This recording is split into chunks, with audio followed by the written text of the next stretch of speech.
Let's get into it. It is story time, ladies and gentlemen. We are talking about ghosts. We are talking about a haunted comedy store, a haunted comedy club, the Comedy Store on Sunset Strip, the Comedy Store that Joe Rogan got kicked out of for exposing Carlos Mencia. I think that's how you say his name. Exposing him as a joke thief. The same Comedy Store that I went to at 2:30 in the morning, 3 a.m. in the morning. And I rushed over there with my friends and we went to go see people perform. I was there late. I was getting a tattoo somewhere in LA by a Mexican dude named Dr. Memo. And I witnessed the worst stand-up show ever. It was just one comedian left, and her name was Punky Johnson. And she's on Saturday Night Live now. Probably why I never watched that show. I'm just saying. Anyway, the place has a lot of history is what I'm saying. Everyone from Joe Rogan, Eddie Murphy, and me has been to that club, but also Bugsy Siegel has been to that club. And also Bugsy Siegel took some people out in that club. There's a lot going on here. So I'm going to play a clip I've never seen before. It's Bobby Lee talking about there being a séance, a ritual of sorts, trying to call in a spirit of someone who's very famous. And he said he saw it in the Comedy Store. Now, I'm not just going to play that clip. I'm going to play a host of clips, a bunch of clips of people talking about their experiences. Everyone from David Lucas to Bill Maher, Tony Hinchcliffe, all sorts of people talking about what they've seen. And then at the end, I'll play another clip of Bobby Lee revealing something that I've never heard before. I've heard a lot about the Comedy Store. I've never heard what he is going to say at the end of this video. It is absolutely wild and kind of confirms everything that he says in this clip. Let's get started. The places that has a crazy history of ghosts is the Comedy Store. I used to try to see ghosts at the Comedy Store. I would stay there late at night when everyone was gone. I'd like sit in the main room and just hope that a ghost would show up. Nothing ever did. That club itself was Ciro's nightclub. So that club was owned by Bugsy Siegel in the gangster era of Los Angeles, and for sure people were murdered there. I mean, those guys were killing people left and right. If there's ever going to be a place where you're going to see ghost-like wraith type form, that's the place. One of the places that is the place. And I've always heard Joe Rogan talk about this, but I was always like, it's probably comedians playing tricks. There's way too many stories, way too many occurrences for this to just be some kind of trick going on. Now, let's get into this Bobby Lee clip. Listen up. Scariest thing I've ever seen up there. One night at 2 in the morning, I was hanging out there, okay? And they go, you can hang out here, but upstairs they're doing something, but you cannot go up there in the belly room. I go, it's closed. Who gives a f? He's like, there's something going up there. Do not go up there. But I went up there. The back entrance, up the black. I opened up that back thing, right? It's pitch black in there, but I see candles, right? I swear to God, I saw this. 15 people wearing hoods and purple cloaks. Oh my God. Okay? And they're chanting. Right? And then, so I go back downstairs and I wait to see. They come down after the seance. You know who I saw? One of them was Lily Tomlin. Okay?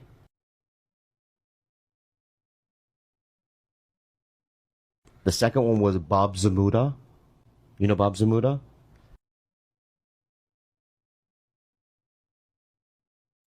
And they were seancing Andy Kaufman's ghost. Did it work? I don't know. I didn't stay up there long enough to know. But what I'm saying is that there's something about that belly room that is a portal of something.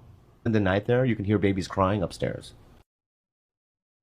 And this is, I know for those of you that know Bobby Lee, you're like, oh, that's just Bobby Lee. No. There are many people who confirm what he's saying, whether it's babies, laughter, big stomping, knocking on doors. There's all sorts of things that you hear in the belly room. If you don't know the belly room, there's 2 rooms. The belly room is, I guess I'll just say, the one that's upstairs.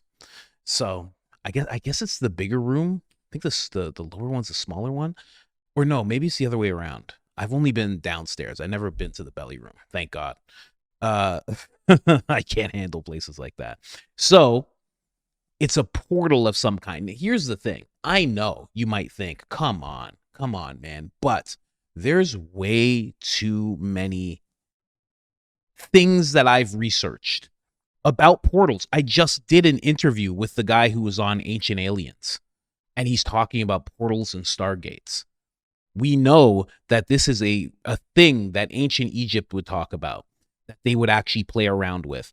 We know that occultists actually try to find places that have a lot of, whether it be people passing away, a lot of energy in that respect. They go to those places because they do suggest, and this is for the ones that do these type of rituals, they do think that these are portals because there are so many occurrences of, in the Comedy Store's case, death within the place.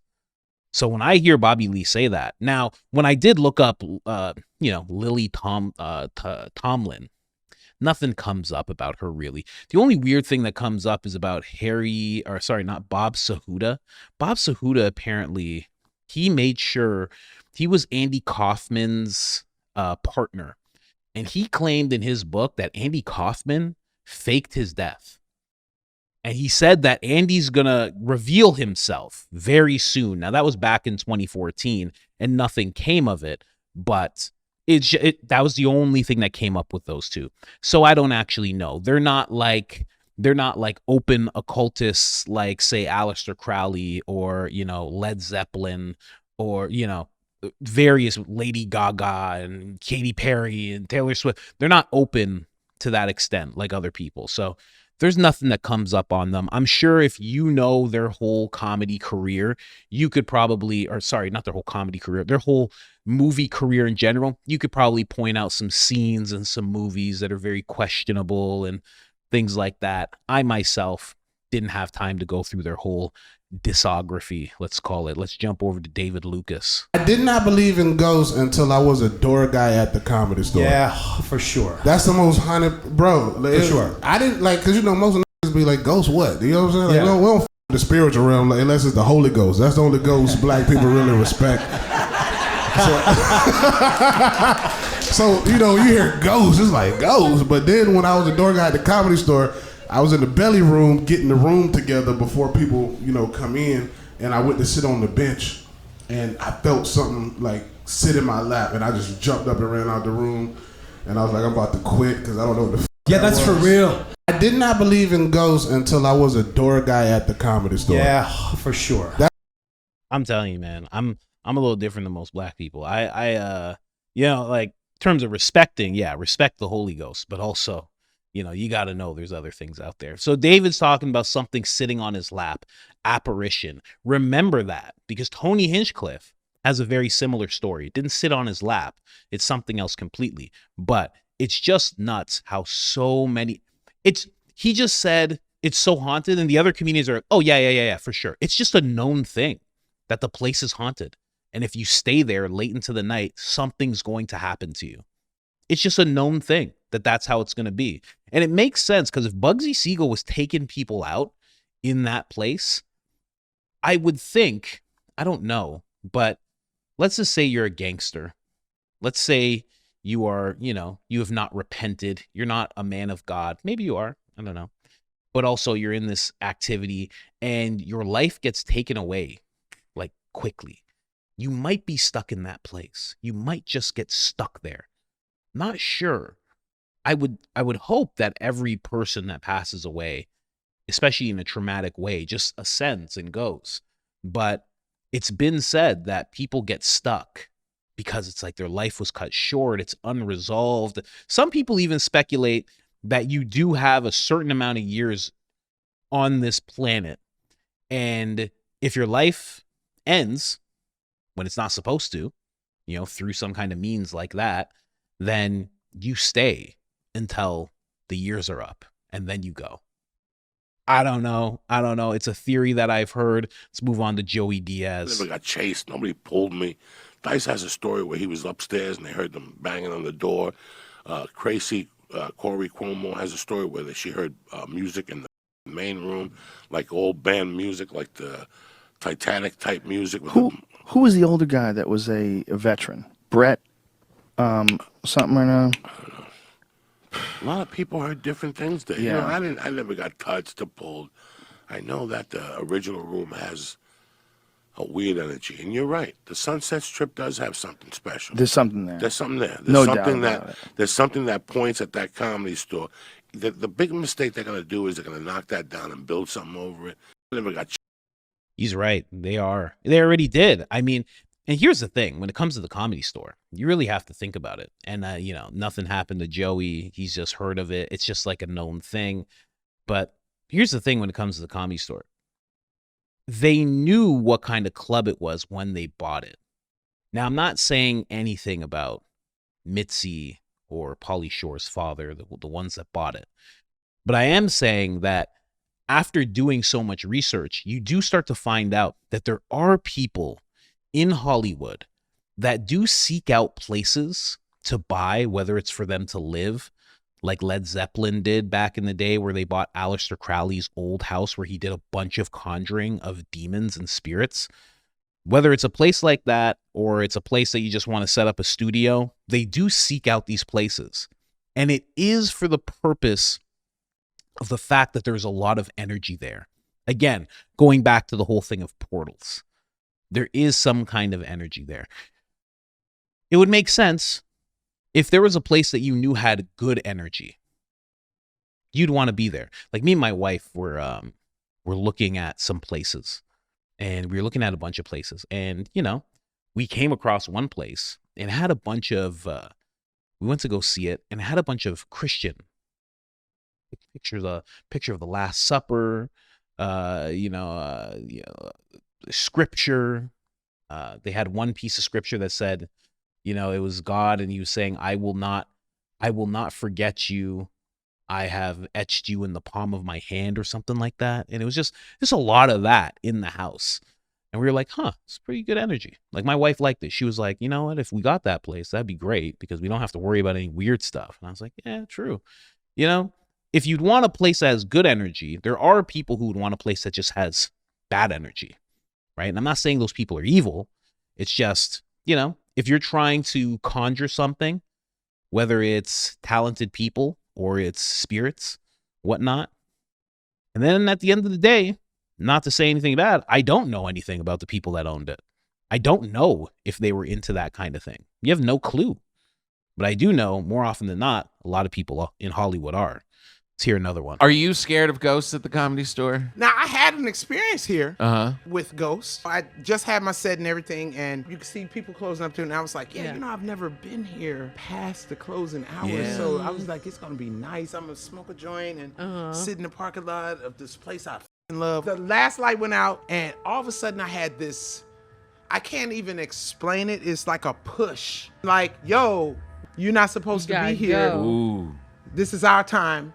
Please leave. Yeah. So I was just like, you high, like, you been high, and I'm getting ready to light the joint. And that motherfucker was like, yo, get the out. So I started my car and left. Listen, Yeah. I'm not going to hang around for a motherfucker to come and tap me on the shoulder and I see a face. You don't have to do that with me. Black people, you don't have to do stuff with black people like that. It's the white motherfuckers you got to put a whole brick through the fucking windshield and shit and choke the motherfucker out like. I think we should go. I said leave, you know. Are you scared of ghosts at the Comedy You know, a lot of you guys laugh when I'm doing these episodes late at night. You guys laugh. You laughed at the olive oil. I'm telling you, there's a doorway right there. There's olive oil on it. You guys laugh, but I'm telling you, I'm out. Something happens, I'm out. I was doing the research for this episode, actually. And my wife, baby, they're playing upstairs. And then I just hear on the door. And I'm like, oh, we're leaving? We're leaving already? Wow. I didn't realize something knocked on the door. So now we're leaving. And then I'm like, okay, snap out of it, man. I yell up to my wife. I go, what was that? And my wife, she always does this. She goes, "What was what?" And I'm like, "Oh, well, that's it. It wasn't one of them." She said, "What was what?" So now I'm packing up, man. Where's my passport? I'm going to another country. Bye. Bye, everyone. I'm going to go check out Italy for a while because I heard a knock on the door. And then I go, there was a knock. And she goes, "Oh, it was the baby." I'm like, "What's the matter?" Why didn't you just say that? She goes, "Oh, I didn't know what you were talking about." She doesn't know I'm down here researching this stuff, looking into this. She doesn't know what today's episode is going to be. I'm freaking out down here. I'm telling you, one thing. I'm out. I'm gone. Maybe it is because I'm black. I thought it was because I was just very scared. She says it's because I'm black. Well, there you go. I sound very white, but very black attitude, apparently, according to that lady there. I do have friends like that. I remember one time I was talking to somebody. She was the manager. I was working at I forget where it was. It was like Home Depot or something like that, or like it was like some, I don't know, some department store or something like that, or maybe it was a dollar store. I've worked a lot of different jobs in a lot of different places. Like I've worked a lot of just dead end jobs that I hated, but I remember she was the manager. I remember we were in the break room, and she's like, "Man, my house, it's just the oddest thing." She's like, "I'm moving in," and she's like, it was wild because I go upstairs and then I hear something downstairs and I come upstairs and there was a cup and it was on the counter. I know it was. And then it was all the way up on top of the cabinet. And I couldn't even get it if I had a step ladder. And I was like, "Oh, so she's telling me her moving story. She left, but she didn't leave. She just got a step ladder, reached up, took it off, and that was it." And then she was telling another story. This would happen day after day because we worked together. Day after day, she'd be telling us. She'd be like, "Yeah, the house is really weird. Something's going on." She's like, "I came down, I heard something.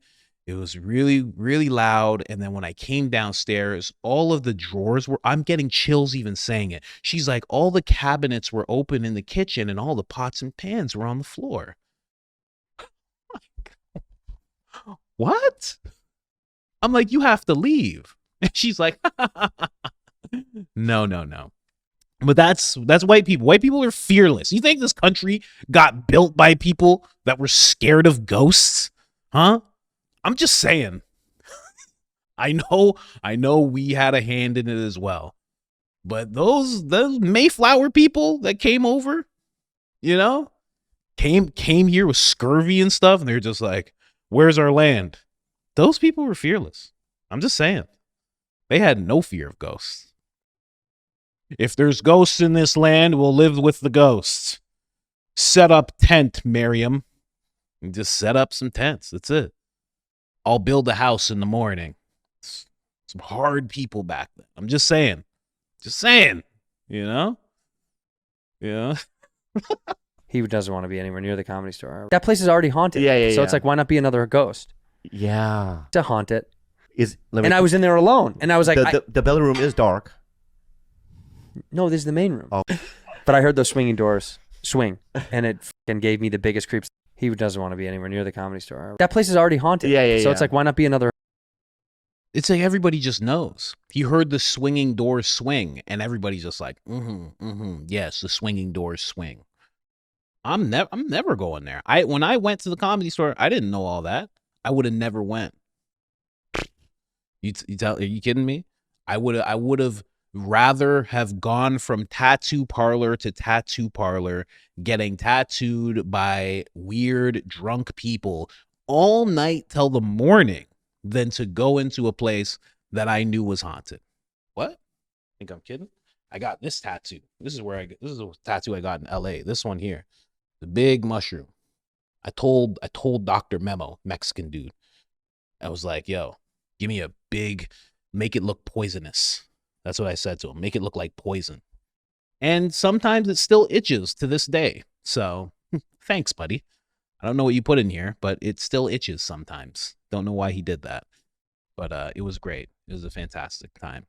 Anyway, let's get over to Bill Maher and Tony Hinchcliffe talking about their experiences. Just tell the truth. I understand your apprehension because it's like, well, then people say I'm this moron who believes in ghosts. Yeah. Look, I ain't a moron and no one thinks I am. And I'm the first to say, I don't know if I believe in ghosts, but I know so many people who are not crazy people. They're not religious and they weren't drunk. They swear to me and they saw something that is just, for lack of a better word, some sort of ghost or spirit. So what is your story? I had been there. I have not. I hadn't either. Like I said, it's one of those wacky things where you're like, you got to be f***ing kidding me. And it hits you differently than you think it would when it happens. And I don't even know. Maybe it wasn't. It could have been anything. But it's funny because everybody, especially when you work there, especially when you work there all day and all night like I was when I got there at 22 years old, the whole first year or so, I was looking for one and hoping to see one. I'm not stoned every night, looking around the corners, feeling creeped out. I'd be the one that shut off the lights in the rooms and you'd be looking and you didn't see anything. And then one day, middle of the damn day, sun blazing, it's like 1, 2, 3 p.m., somewhere in there. And I took a break from the phones to go smoke a cigarette. So you have to walk like down a hall and through the dark belly room because all those lights are off during the day. And when I broke the pathway into the belly room, there was just a weird feeling that happened. And then this human height looking jellyfish, like vibrating, kind of see-through, but like it's kind of, I don't even know how to describe, kind of jellyfish-esque, just this weird blob. A ghost. Yeah, it certainly seemed like it. I know. Beating around the bush. I know. It Look, drives me crazy. If it happened to happen in Costello, I believe it. If it happened to the Bowery Boys, it could happen to anybody. Yeah. Here's the crazy part of the story, is I didn't tell anybody. You ready for this? This is where it gets weird.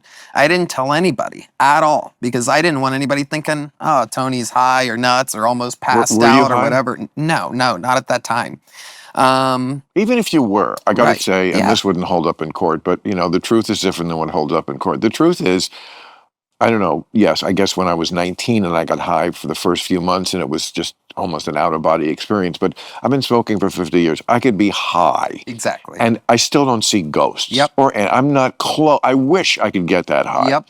Same. So, I'm at 22 years of smoking pot every day. If you, if you say, even if you were high, I still don't think it would make you see a ghost. I mean, it's not. It doesn't make us hallucinate. Exactly. Exactly. So how long were you there in the room with the ghost? I'd say probably 5 to 10 seconds. And you froze, or you froze, and then I walked away. You would think you would run, right? But you don't feel. But it did stay there the whole time. Yeah. It didn't go first. It didn't go first. Well, I think that says something about the ghost. It looked like it was. There wasn't like a face to it or anything. Right. But it looked like the way it moved. It seemed like it was surprised to see me, as I was to see it. I'm sure. Well, yeah, I'm sure it was. I mean, it's not going to have a face. It's not Robert Downey. It's not a rom-com. It's a ghost. But the belly room, which you referenced there, by the way, that's for people who don't know the Comedy Store. It has 3 rooms, but the main room, which is like the big room, and then the original room, which is a smaller room, but also, the same comics play it. It's all good comedy. And then the upstairs, the belly room, which was the room for women comics. Yep. So what's the ghost doing hanging out in the women's locker room? Exactly. So I walk away and I don't tell anybody. This is where shit gets crazy. Is later that night, the house piano player of 35 years or whatever, Jeff Scott, we always had a tradition where right before we opened the doors, because I would switch from being a phone guy to the front door guy, at 7:30 or whatever, we'd set up the chairs. He would set up his piano, his keyboard and everything and get the room right. Then we'd have the room right. And then we'd go smoke a bowl. We'd come back to the original room and open the doors. And I'd see people and he'd be playing the fucking ragtime on the piano. So this is where things get interesting. The exact same day that I saw whatever the hell I saw, we're going to smoke. He's walking ahead of me. He walks through the bar. We're going to the back to Sacred Ground, that little alleyway. He gets ahead of me because I'm saying hi to a waitress in the bar area. And then by the time I'm almost to that door, he's walking by me, now this direction, like he had seen a ghost. And I go, Jeff, where are you going? We're smoking. He goes, whoa. And he snaps out of it and he goes, dude, I just saw something crazy. I go, what did you see? And I'm f***ing tripping in my head because I literally am going, please don't f***ing say a white kind of blobby jellyfish looking thing. Well, actually, it's better if it's just one yeah. ghost. Yeah. Yeah. Was it? It was. So it was the same ghost. Same exact thing, Yeah. except this time it was outside and it moved how he said that my thing moved, which No. is kind of like, yeah. Yeah, I mean, look, the other thing it could be is an alien. I love that Bill Maher gets that high on his podcast. That's exactly how a podcast is supposed to be. 100%. 100%. Good for him. Good for him. That's how it's supposed to be. To the point where you're saying it's an alien. That's what I like to see. Solid from Bill Maher. You know what else it could be? I was doing that interview with Mike Ricksecker, the guy from Ancient Aliens. Great guy. Check out the interview. Great interview. Talks about portals, shadow people, stargates, ancient Egypt. It's really cool. But I'm telling him an experience of when I saw a shadow person. And he tells me a story about a guy who also saw an entity, a shadow person of sorts. I saw one in my house when I was a kid, when I was about like 13 years old, right? And it was just standing there. And it seemed like maybe it had a hood, but it was just like plain as day. There was a thing there, and it was not a person. Because it was my brother, he would have slapped me in the head. If it was my mom, she would have been like, "Get upstairs! What are you doing?" And I was sitting there, just listening to music in the dark, like I usually do. Crazy, demented. That's how I was when I was younger. Just started smoking weed, so it was like, out of body experience, like you said. But again, like Bill said, doesn't make you see ghosts. And I see this thing. And I just put my head down and I go, well, I'm not raising my head up again for, I don't know, until morning, until my mom comes down, like out of bed. I'm just going to sit here because I'm scared. I'm just so scared. And I lift my head again, but it's like 2 hours later. So there's nothing there. And he tells me a story about a guy who was in his kitchen as a kid, walks into his kitchen and sees a hooded figure in the kitchen. I just heard a bang upstairs. And I better hear people along with it. Why are you doing this? She doesn't, I need to tell her when I'm doing episodes like this. But he sees this hooded figure in the kitchen as a kid, and he darts out of the kitchen. He runs because he's scared. And then that's a story he has forever. Then later on in life, his parents' house, he's still living there. Later on in life, he's in the kitchen in the same spot as where he saw that thing. Hooded as well, because when he was a kid, he saw something that was hooded. He's doing something in the kitchen, food related, of course.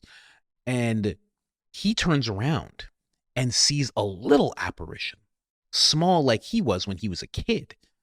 And as soon as he looks, it runs off.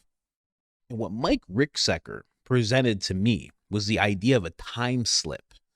Now, I want to have another episode with him so he can go deeper into it, but he's basically saying what you actually saw, because if you think of time, time is not quite the way we think it is. And the way people explain it is all things are happening all at once. Your past, present, and future are all actually happening at once. It's not this linear thing. It's more scattered. I don't know.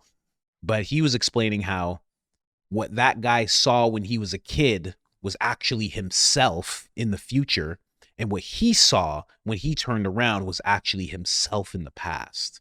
So it could be that type of thing that people are seeing. Like, I don't know. Like maybe one day I'm supposed to perform at the Comedy Store and I'll be the same height as that thing that Tony was talking about. And I'll walk by and I'll see something like Tony that looks, kind of gay, little spindly, and then I'll be like, what the heck is that? And it'll walk right by me. Maybe that's what's going on. Some kind of time slip. I don't know, man. But let's keep going. This is two people who are investigating the Comedy Store. This is a well-known thing to the point where people are investigating it. Should I even show this one? Let's go. Oh, wait, who just showed me? No, she showed me. You showed me, and then somebody smashed on the door after. Can I just Nobody was in here? Thing about that? Yes. Someone had told me that there was 2 napkins by this door. Oh my God! John! That one, this is like a silly video. I didn't even want to watch the whole thing. It's Selena Spooky Boo Boo and her friend running around doing stuff. And basically what just happened was they heard a knock at the door and somebody was playing a trick on them. And then the person was done playing the trick and then someone knocked on the door again and there was nobody there and they went and checked. And that's a thing that happens a lot in the Comedy Store. Silly clip. Didn't even need to include that one. Let's move on to Bobby Lee saying something very odd about the Comedy Store. Check this out. Like the Comedy Store's haunted, right? What? But Mitzi I would didn't know that. You knew that? Yeah, Ghost Adventures went there a few months ago. Yeah, so Mitzi would only get, say Mitzi's office, she would get some exorcist from Europe to fly in once a year and only do her room because she thought that that's where the energy was. And apparently, if you look through the stained glass window through the door, if you look through it, you can see telephones and things levitating and stuff. Wow. But they boarded it up. So even I've been at the Comedy Store for almost 30 years, right, 25 years. You know, I've never been in that room. I've never been, you know what I mean? Because they just boarded it up. You can't get there, right?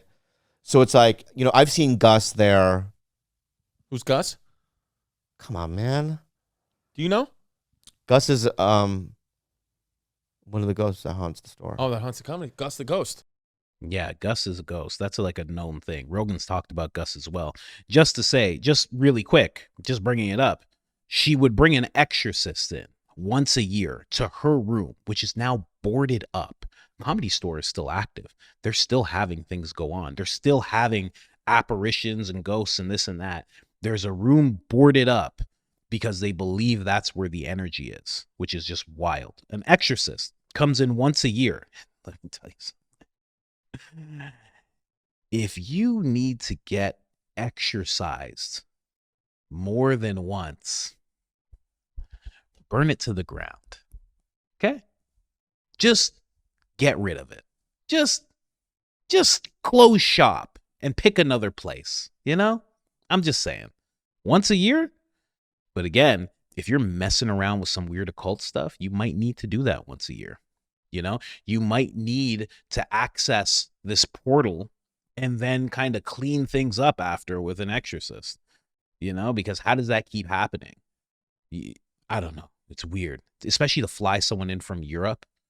Like, get a better guy or stop doing the things that you're doing. But when you think of the Comedy Store and what was going on there, especially back in the day, a lot of debauchery, a lot of drugs, a lot of wild stuff. And then again, like I said before that, a lot of murder, a lot.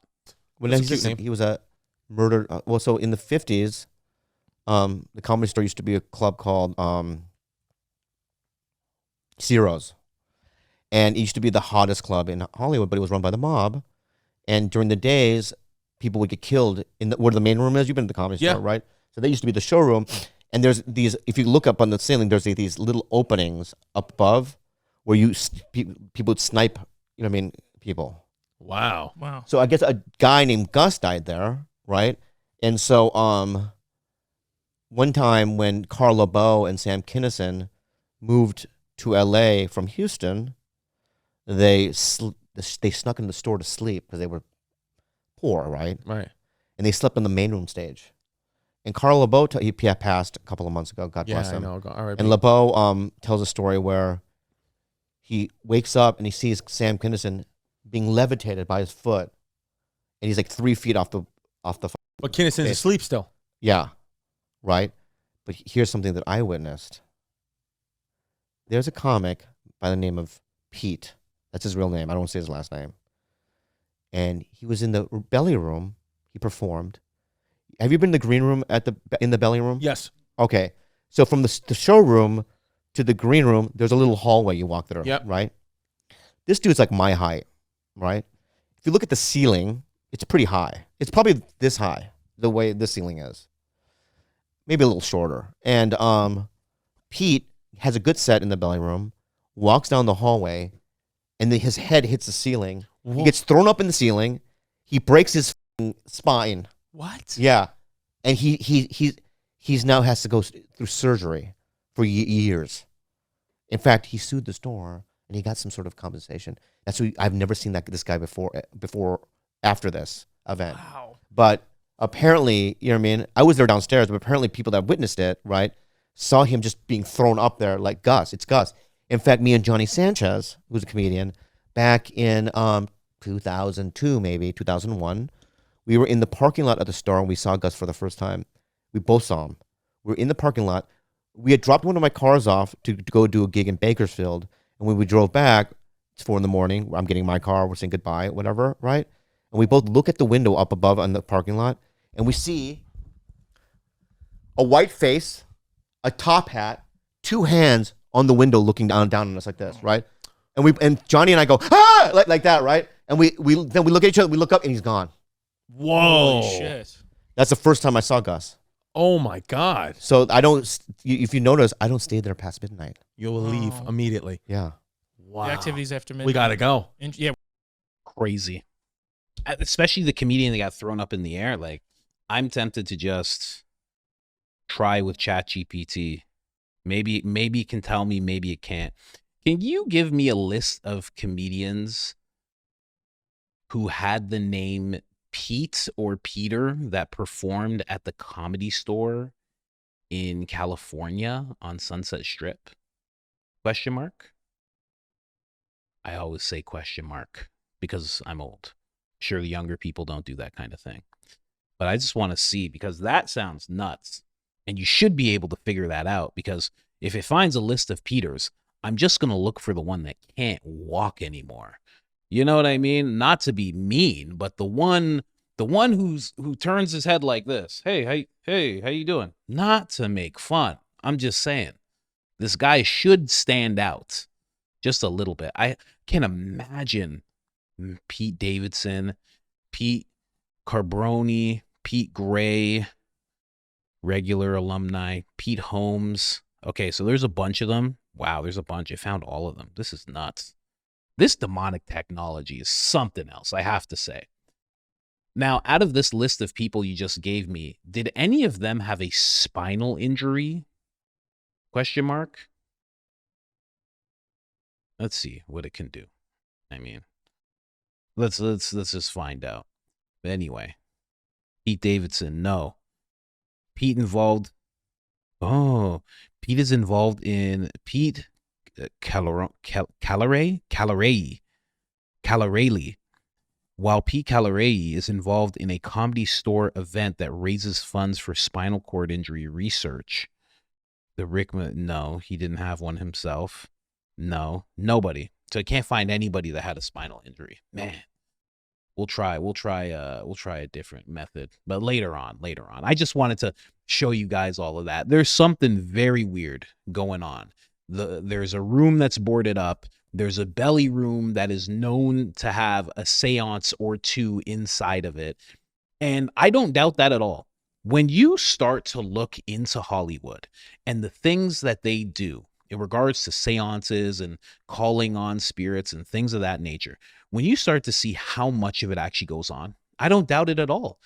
If you were an occultist and you found out that there was a place where there's a lot of happenings going on, you would be like, that's the place where we should do the thing. Obviously, that's just how that goes. Aleister Crowley did it. Jimmy Page is doing it. There's so many different people within Hollywood that do things like this all the time. And it has not stopped. Not something that just happened back in the day. I mean, look around at Hollywood and what it is and what it's become, what these people are, what they represent, what they push on our minds, whether it's outright in our face or subliminally. Hasn't stopped. But I just wanted to bring you that little ghost story, the Comedy Store. Maybe one day, maybe this will morph into me going ghost hunting. And one day I'll actually go to the Comedy Store and stay there. I wonder if Matt Rife has done that. I should actually check that. Matt Rife, ghost hunting Comedy Store. Like, how has he not done that? He's a comedian. He must love the place. My haunting experience, no, nothing. That's crazy. How has he not done this? He's done a lot of ghost hunting stuff, huh? And then you see the story of Sam Kinison, right? The story of Sam Kinison is so wild because he came out and he was this. The reason that I'm bringing that up is because I saw this picture here. We're talking about the ghosts of the Comedy Store in this video, but it's so wild to think that, you know, he was this comedian. He was very much a spiritual man, a preacher, had a head injury, then becomes a wild comedian, wild rock star like comedian, doing all sorts of drugs. And here's the thing, as I do this research, he goes to the Comedy Store. That was his place. He loved that place. He was like family with the Shores. It makes you wonder, did all of that wildness happen to him because of the head injury? Was he just wired that way? Was that just him? Or was it because he went into a place that had all this dark energy that he had no idea about? Because he was a spiritual man once before, he was very open to that kind of thing and didn't even realize it, and was doing this art form that's live, that generates so much power. Because when you're on stage and you're doing the comedy thing and you're doing great, there's so much energy. It's like you have this weird energy where you're all lucid and the words are just coming out and the lines are just coming out and new tags are popping out and people are laughing and they're having a great time. Like, think about that energy when you're laughing and you're just immersed in someone's jokes and you're just having a great time, not expecting to laugh and then laughing so hard. And then times that by 100, 200 people. It's like, that's a lot of energy. Like, maybe what happened with him wasn't just, like, so many times in the world, we look at what goes on and we say, that's just that person. And again, it's not to let that person off the hook with whatever they did or whatever, you know, but there are forces that play on us that we don't see, we don't realize. And, you know, some of us armor ourselves with the word of God and we have deep spiritual practices, and, you know, you engage in that on a daily basis in order to, you know, keep yourself strong in that sense, to keep those type of things away from you. But Sam completely moved away from that. Completely. Just saying, you never know. You never know. The unseen world is a real thing. The unseen realm. It's a very, very real thing. Anyway, I hope you saw this at nighttime and that you're scared now. Okay? I'm out of here.